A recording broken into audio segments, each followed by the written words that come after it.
Hello dear friends, welcome to ലിൻസീസ് link. എല്ലാ കൂട്ടുകാർക്കും ലിൻസീസ് ലിങ്കിലേക്ക് സ്വാഗതം. ഇന്നത്തെ വീഡിയോയിൽ നമ്മൾ കാണാൻ പോകുന്നത് പൂക്കാൻ നല്ലതുപോലെ പൂക്കൾ ഉണ്ടാകാനും, അതായത് കൊലകൊലയായി പൂക്കാനും പിന്നെ നല്ലപോലെ കായ്കൾ ഉണ്ടാകാൻ മാവിനും പേരയ്ക്കും പ്ലാവിനും ഒക്കെ ഒഴിക്കാൻ പറ്റിയ നല്ലൊരു പൊട്ടാഷ്യം റിച്ച് ആയിട്ടുള്ള ഒരു ഫെർട്ടിലൈസറാണ് ഇന്ന് ഞാൻ നിങ്ങളുമായിട്ട് ഷെയർ ചെയ്യാൻ പോകുന്നത്. അപ്പോൾ സ്കിപ്പ് ചെയ്യാതെ വീഡിയോ അവസാനം വരെ കാണാൻ ശ്രമിക്കുക. പിന്നെ ആദ്യമായിട്ട് ലിൻസീസ് ലിങ്കിൽ വരുന്ന കൂട്ടുകാർ ആരെങ്കിലും ഉണ്ടെങ്കിൽ സബ്സ്ക്രൈബ് ചെയ്യാൻ മറക്കരുത്. സബ്സ്ക്രൈബ് ചെയ്യുന്നതിനോടൊപ്പം തന്നെ അതിൻ്റെ അടുത്തായിട്ടൊരു ബെല്ലൈക്കൺ ഉണ്ട്, അതിൽ ഓൾ എന്ന ഓപ്ഷൻ പ്രസ് ചെയ്താൽ ഞാൻ അപ്ഡേറ്റ് ചെയ്യുന്ന വീഡിയോസിൻ്റെ എല്ലാ നോട്ടിഫിക്കേഷനും നിങ്ങൾക്ക് കിട്ടുന്നതായിരിക്കും. അപ്പോൾ ഈ ഒരു ഫെർട്ടിലൈസർ നിങ്ങൾക്ക് ഓർക്കിഡിന് സ്പ്രേ ചെയ്ത് കൊടുക്കാൻ പറ്റും. 10 മണി ചെടികൾക്ക്, ലാൻഡാന ചെടികൾക്ക്, പിന്നെ റോസാ ചെടികളൊക്കെ നല്ല രീതിയിൽ പൂക്കാൻ ഈ ഒരു ഫെർട്ടിലൈസർ നല്ലതാണ്. അതായത് നല്ല കൊലകൊലയായി പൂക്കാൻ ഈ ഒരു ഫെർട്ടിലൈസർ സഹായിക്കും.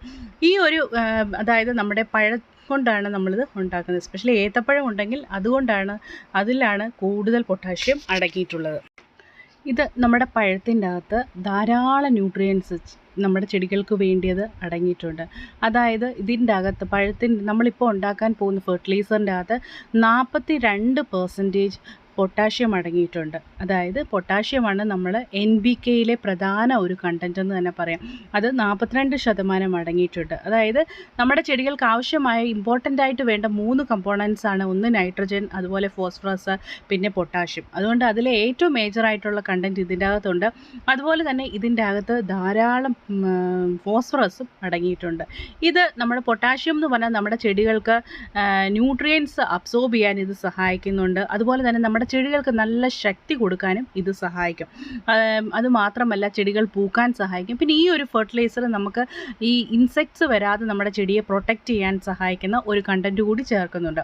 ഞാൻ ഓൾറെഡി പറഞ്ഞല്ലോ, ഇതിൻ്റെ അകത്ത് നമ്മൾ ചേർക്കുന്ന പഴമാണ് ഏത്തപ്പഴമല്ല, മറ്റ് ഏത് പഴമാണെങ്കിലും നമുക്ക് യൂസ് ചെയ്യാം. പിന്നെ ഇതിൻ്റെ അകത്താണ് കൂടുതൽ കണ്ടൻസ് അടങ്ങിയിരിക്കുന്നത്. ഓക്കെ, ഇത് ഞാൻ സ്പ്രേ ചെയ്ത് കൊടുത്തപ്പോൾ ഇത് കൂടുതൽ പ്രയോജനകരമായി നമുക്ക് തോന്നിയത് റോസാ ചെടികൾക്കും പിന്നെ പഴങ്ങൾ ഉണ്ടാകുന്ന മരങ്ങൾക്കുമാണ്. അതായത് ഞാൻ പറഞ്ഞല്ലോ, മാവ് അങ്ങനെയൊക്കെയുള്ള ചെടികൾക്ക്. പിന്നെ പച്ചക്കറികൾക്ക്, അതായത് തക്കാളി, ചീര, അതുപോലെ അങ്ങനെയുള്ള കാര്യങ്ങൾക്കെല്ലാം നിങ്ങൾക്കിത് സ്പ്രേ ചെയ്ത് കൊടുക്കാവുന്നതാണ്. അതായത് ഞാനിവിടെ ഒരു ഏത്തപ്പഴമാണ് എടുത്തേക്കുന്നത്. ഇത് നിങ്ങൾക്ക് മുഴുവനായിട്ട് തന്നെ ഇട്ട് നമുക്ക് തിളപ്പിച്ചെടുക്കാൻ പറ്റും. ഇല്ല എങ്കിൽ ഇത് നമുക്ക് ചെറിയ പീസസ് ആക്കി കട്ട് ചെയ്തും എടുക്കാൻ പറ്റും. പിന്നെ വേറൊരു കാര്യം, നമ്മുടെ ഇതിൻ്റെ അകത്ത് കാൽഷ്യം അടങ്ങിയിട്ടുണ്ട്. നമ്മുടെ കാൽഷ്യം അടങ്ങിയിട്ടുള്ളത് കൊണ്ട് തന്നെ നമ്മുടെ തക്കാളിക്കൊക്കെ ഇത് നല്ലതുപോലെ സ്പ്രേ ചെയ്ത് കൊടുക്കാൻ നല്ലതാണ്.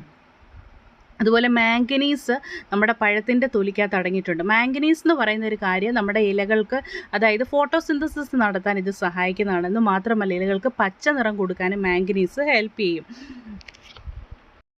ഇതിപ്പോൾ ഞാനിവിടെ ഒരു സ്പ്രേ, അതായത് നമ്മൾ ചെടികൾക്ക് സ്പ്രേ ചെയ്യാനുള്ള ഒരു ഫെർട്ടിലൈസറാണ് കാണിക്കുന്നത്. നിങ്ങൾക്ക് വേണമെങ്കിൽ ഈ പഴത്തൊലി കൊണ്ടുപോയി നമ്മുടെ ചെടിയിൽ നേരിട്ട് കുഴിച്ചിടാൻ പറ്റുന്നതാണ്. അങ്ങനെ കുഴിച്ചിടുകയാണെങ്കിലും ചെടികൾക്ക് ഇഷ്ടംപോലെ ന്യൂട്രിയൻസ് മണ്ണിലൂടെ അത് അബ്സോർബ് ചെയ്ത് എടുക്കാൻ പറ്റുന്നതാണ്. ഓക്കെ, ഞാനിപ്പോൾ ഒരു പാൻ എടുത്ത് വെച്ചിട്ടുണ്ട്. ഇതിലേക്ക് നമുക്ക് ഈ പഴം നമ്മൾ ഇടുമ്പോൾ മുങ്ങിക്കിടക്കത്തക്ക രീതിയിലുള്ള വെള്ളം വേണം നമുക്ക് ഒഴിച്ചു കൊടുക്കാൻ വേണ്ടിയിട്ട്. ഓക്കെ, വെള്ളം ഒഴിച്ച് കൊടുക്കുകയാണ്. ഇതെന്ന് പറഞ്ഞാൽ ഞാൻ പറഞ്ഞു, പൊട്ടാഷ്യം, ഫോസ്ഫറസ്, മഗ്നീഷ്യം, കാൽഷ്യം, ഇത്രയും കാര്യങ്ങളാണ് ഇതിൻ്റെ അകത്ത് ധാരാളമായിട്ട് അടങ്ങിയിരിക്കുന്നത്. ഓക്കെ, അന്നേരം ഞാനിവിടെ തീ കത്തിച്ചിട്ടുണ്ട്. ഇനിയും പാൻ വെച്ചു. ഇതിലേക്ക് നമ്മൾ പഴം ഇട്ട് കൊടുക്കുകയാണ്. ഇങ്ങനെയാണ് നമ്മുടെ ഫെർട്ടിലൈസർ നമ്മളിവിടെ ഉണ്ടാക്കാൻ പോകുന്നത്. വെള്ളം ഒന്ന് തിളച്ച് വരുമ്പോഴാണ് നമുക്ക് പഴം ഇട്ട് കൊടുക്കേണ്ടത്. ഇത് നമ്മുടെ ചെടികൾ നല്ല ലഷായിട്ട് വളരാൻ സഹായിക്കുന്ന ഒരു ഫെർട്ടിലൈസറാണ് നമ്മളിന്നിവിടെ ഉണ്ടാക്കാൻ പോകുന്നത്. കണ്ടോ, ഇതൊന്ന് തിളച്ച് വരുമ്പോൾ ഇതിൻ്റെ അകത്തുള്ള ന്യൂട്രിയൻസ് എല്ലാം ആ വെള്ളത്തിലേക്ക് അങ്ങ് ഇറങ്ങും. അതാണ് ഈ നമ്മുടെ ഒരു ഫെർട്ടിലൈസറിൻ്റെ ഒരു പ്രധാന ഗുണമെന്ന് പറഞ്ഞാൽ. ഇത് മാത്രമല്ല, ഇതിൻ്റെ ഒരു അഡ്വാൻറ്റേജ്, നമ്മൾ ഈ ഒരു വെള്ളം തണുത്തതിന് ശേഷം നമുക്ക് ഒരു 3 ഇരട്ടി വെള്ളത്തിലോട്ട് ഡൈല്യൂട്ട് ചെയ്തതിന് ശേഷം ചെടിയുടെ ചുവട്ടിൽ ഒഴിച്ചു കൊടുക്കാൻ പറ്റും. സ്പ്രേയും ചെയ്ത് കൊടുക്കാൻ ഇത് നല്ലൊരു ഫെർട്ടിലൈസറാണ്. ചെമ്പരത്തിക്കും ഈ ഒരു ഫെർട്ടിലൈസർ നമുക്ക് നല്ല രീതിയിൽ യൂസ് ചെയ്യാൻ പറ്റുന്നതാണ്. അപ്പോൾ എല്ലാവരും ഈ ഒരു ഫെർട്ടിലൈസർ ഉണ്ടാക്കി നോക്കുക. എന്ന് മാത്രമല്ല ലിൻസീസ് ലിങ്ക് ഇതുവരെ നിങ്ങൾ സബ്സ്ക്രൈബ് ചെയ്തിട്ടില്ല എങ്കിൽ ഇപ്പോൾ സബ്സ്ക്രൈബ് ചെയ്യുക, ലൈക്ക് ചെയ്യുക, പിന്നെ കമൻറ്റ് ചെയ്യാൻ മറക്കരുത്. ഓക്കെ ഫ്രണ്ട്സ്, ഇതിൻ്റെ അകത്ത് ഞാൻ ആദ്യം തന്നെ പറഞ്ഞു ഒരു ഇൻഗ്രീഡിയൻറ്റ് കൂടെ ചേർക്കുന്നുണ്ട്, അതായത് നമ്മുടെ മഞ്ഞൾപ്പൊടി. ഈ മഞ്ഞൾപ്പൊടി ചേർത്ത് നമ്മൾ സ്പ്രേ ചെയ്യുമ്പോഴുള്ള ഗുണമെന്ന് പറഞ്ഞാൽ ചെടിയിൽ വന്നിരിക്കുന്ന ഒരു ഇൻസെക്ടിസൈഡായിട്ട് ഇത് നമുക്ക് യൂസ് ചെയ്യാൻ പറ്റും. അതാണ് ഇതിൻ്റെ ഏറ്റവും നല്ലൊരു അഡ്വാൻറ്റേജ്. അപ്പോൾ ഇതേ രീതിയിൽ ഒരു ചെറിയ ടീസ്പൂണോളം മഞ്ഞൾപ്പൊടി ഇട്ട് കൊടുത്താൽ മതിയാകും. ഇത് വളരെ എഫക്റ്റീവാണ് ചെടികൾക്കെല്ലാം.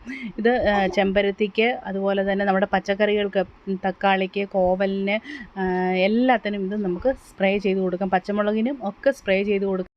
നിങ്ങൾ ഇത് ട്രൈ ചെയ്ത് നോക്കുക. പിന്നെ ഇത് നല്ല രീതിയിൽ തണുത്തതിന് ശേഷം മാത്രമേ സ്പ്രേ ചെയ്ത് കൊടുക്കുക. അതായത് 3 ഇരട്ടി വെള്ളത്തിൽ നിങ്ങൾക്കിത് ഡൈല്യൂട്ട് ചെയ്തിട്ട് നിങ്ങൾക്ക് സ്പ്രേ ചെയ്ത് കൊടുക്കാം.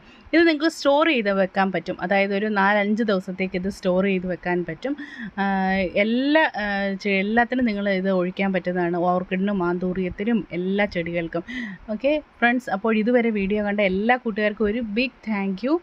നിങ്ങൾ സബ്സ്ക്രൈബ് ചെയ്യാൻ മറക്കരുത്, അതുപോലെ തന്നെ കമൻറ്റ് ചെയ്യാൻ മറക്കരുത്. ഓക്കെ ഫ്രണ്ട്സ്, അപ്പോൾ നമുക്ക് വേറൊരു വീഡിയോയുമായി വീണ്ടും കാണാം. Till then take care and see you next video friends. Bye by.